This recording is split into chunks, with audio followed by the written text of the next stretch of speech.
Perkenalkan, nama saya Novita Triwulandari dari kelas 11 IPS 3, nomor 24. Di sini saya akan menerangkan tentang Perang Tondano II.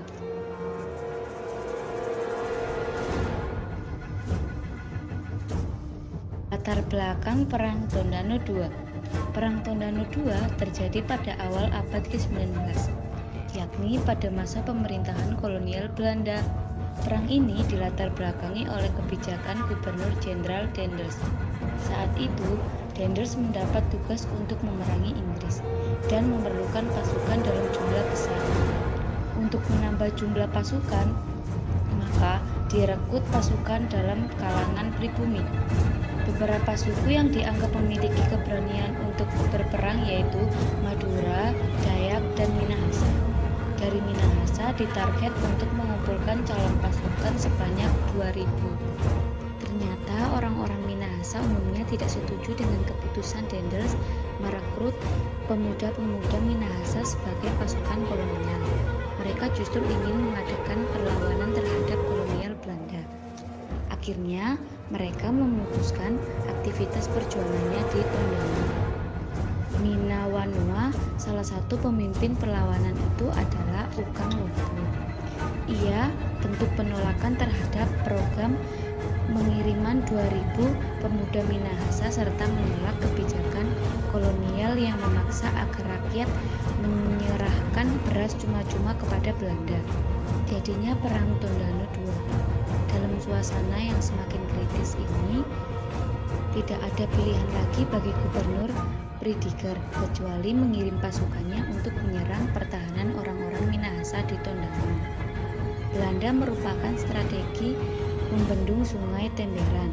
Prediger juga membentuk dua pasukan tangguh. Tanggal 23 Oktober 1808, pertempuran mulai berkobar.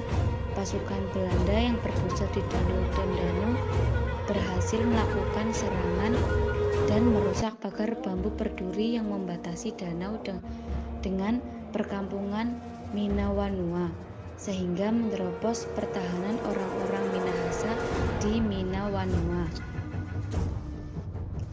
Walaupun sudah malam, para pejuang tetap dengan semangat yang tinggi terus bertahan dan melakukan perlawanan dari rumah ke rumah. Pasukan Belanda pun merasa kewalahan. Setelah pagi hari, tanggal 24 Oktober 1808, pasukan Belanda dari barat membombardir kampung pertahanan Minawanua. Serangan terus dilakukan Belanda sehingga kampung itu seperti tidak ada lagi kehidupan. Pasukan Prediger mulai mengendorkan serangannya. Tiba-tiba, dari perkampungan itu, orang-orang Tondano muncul dan menyerang dengan hebatnya sehingga beberapa korban berjatuhan dari pihak Belanda. Pasukan Belanda terpaksa ditarik mundur.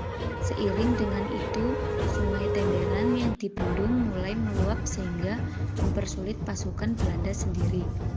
Dari jarak jauh, Belanda terus menghujani meriam ke kampung Minawanua, tetapi tentu tidak efektif. Begitu juga serangan dari danau tidak mampu mematahkan semangat juang orang-orang Tondano. Bahkan berpetik berita kapal Belanda yang paling besar tenggelam di danau. Akhir dari Perang Tondano II.